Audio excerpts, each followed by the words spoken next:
J'aimerais quand même, avant de clore cette émission, évoquer cette affaire absolument effarante qui a été révélée par nos confrères du Parisien. Une nourrice qui travaillait pour un couple de confession juive et ses 3 enfants va comparaître devant le tribunal correctionnel de Nanterre pour tentative d'empoisonnement. Elle est âgée de 42 ans. Elle aurait tenté d'empoisonner la famille avec des produits ménagers avec une motivation antisémite. Expliquez-nous, Tanguy Hamon. La mise en cause, Leïla, est une Algérienne âgée de 42 ans sous OQTF mais qui utilisait de faux papiers d'identité belges. Elle a été embauchée par cette famille de confession juive, une famille qui s'est rapidement rendu compte qu'elle mettait des produits ménagers dans la nourriture, dans le vin, voire même dans le démaquillant, des produits nocifs, voire corrosifs qui peuvent provoquer de graves blessures au tube digestif. Et puis, lors d'une perquisition à son domicile, la mise en cause a indiqué aux policiers qu'elle faisait cela parce que la famille juive avait de l'argent et le pouvoir. Je la cite: « J'aurais jamais dû travailler pour une juive. Elle n'a fait que m'apporter des problèmes. » Le magistrat a donc pointé ses propos antisémites qui véhiculent selon lui des clichés. Il a aussi été documenté des recherches sur la religion juive et des messages publiés sur les réseaux sociaux concernant le conflit israélo-palestinien. De son côté, la défense réfute le caractère antisémite des faits. Elle parle plutôt de jalousie et de problèmes financiers.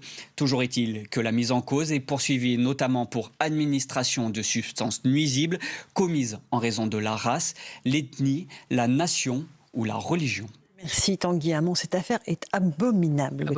Abominable. Et il y a tout dans cette histoire. Toutes les défaillances de l'État. Donc, on a une femme sous OQTF, donc qui n'avait rien à faire en France, obligation de quitter le territoire français.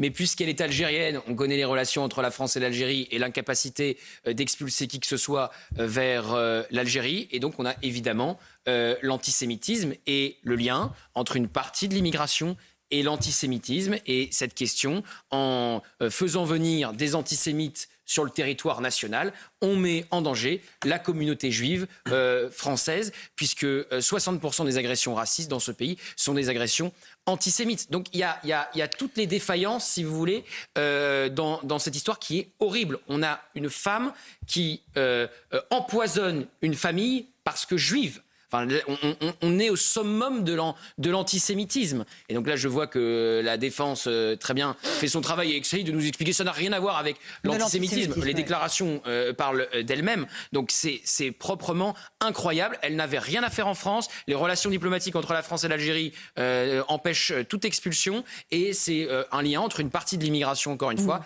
et l'antisémitisme. Et on voit bien que l'antisémitisme, il y avait cet antisémitisme d'extrême droite qui existait dans le pays au siècle passé, cet antisémitisme dans les salons mondains qui a mené à l'affaire Dreyfus. Et aujourd'hui, on a un antisémitisme à la fois d'extrême gauche, on en parlera demain si Sébastien Lecornu ne tombe pas, et un antisémitisme également importé sur le territoire national. Joseph Massescaron, Françoise. Oui, il y a quelque chose qui est, pardonnez-moi, on a suivi aussi l'affaire Julien Terry. Bien, Julien Terry, c'est-à-dire... Le prof à Lyon qui fait une liste de juifs. Voilà, bien. Lyon 2.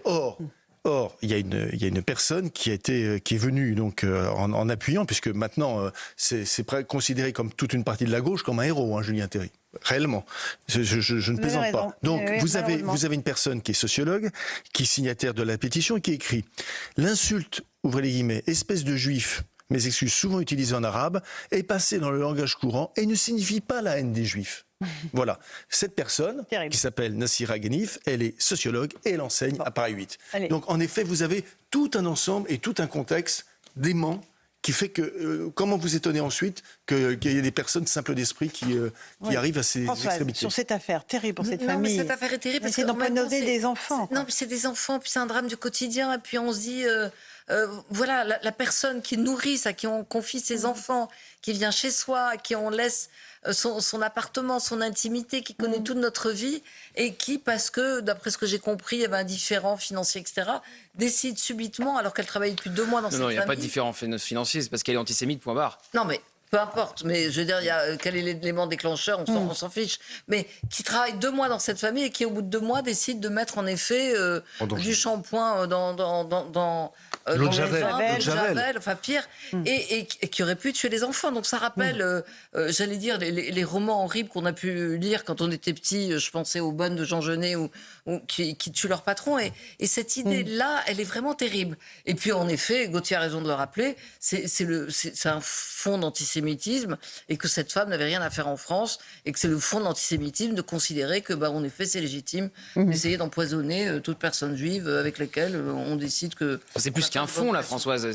Non, mais j'allais dire... C'est pas un fond, tout est antisémite dans cette histoire. Et la phrase de cette personne dit « Je n'aurais jamais dû accepter de travailler pour cette juive. Elle ne m'a amené que des ennuis. » C'est absolument... invraisemblable. C'est signé, quoi. Rachel. Ça fait 2 ans qu'on ne cesse de répéter jour et nuit que depuis le 7 octobre, c'était écrit dans les chartes du Hamas, l'éradication d'Israël et l'éradication des Juifs du monde. Aujourd'hui, on a eu les répliques, malheureusement, en Europe. Et nous avons une commission d'enquête où personne n'a été capable de poser la question à Jean-Luc Mélenchon. Alors, vous pensez que l'antisémitisme est résiduel.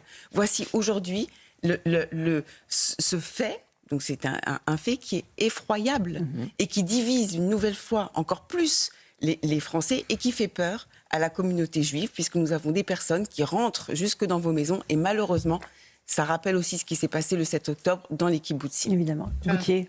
Vous savez, Joseph parlait à juste titre du professeur de Lyon qui a fait une liste de juifs. Il a fallu juste 3 semaines pour qu'il soit suspendu par sa direction, qui avait par contre lâché le professeur qui avait dit il y a le rupture du jeûne qui est célébré dans l'université, ce qui n'a évidemment rien à faire là en période de Ramadan. Eh bien, il a trouvé un très bon avocat.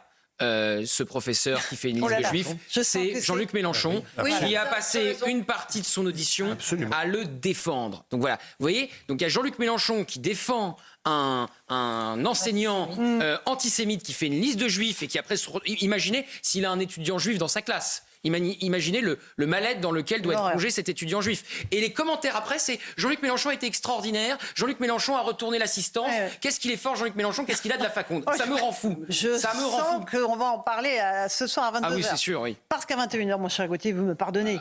Avec Sonia et Philippe de Villiers, mais ça va être extraordinaire. Philippe de Villiers, la France en face. Et franchement, on est très heureuse, Sonia et moi, d'interroger Philippe de Villiers et son livre, de parler de son livre Populicide chez Fayard. Merci Gauthier, 22h. On vous rend l'antenne pas trop tard. Merci Rachel, Louis, Joseph et Françoise.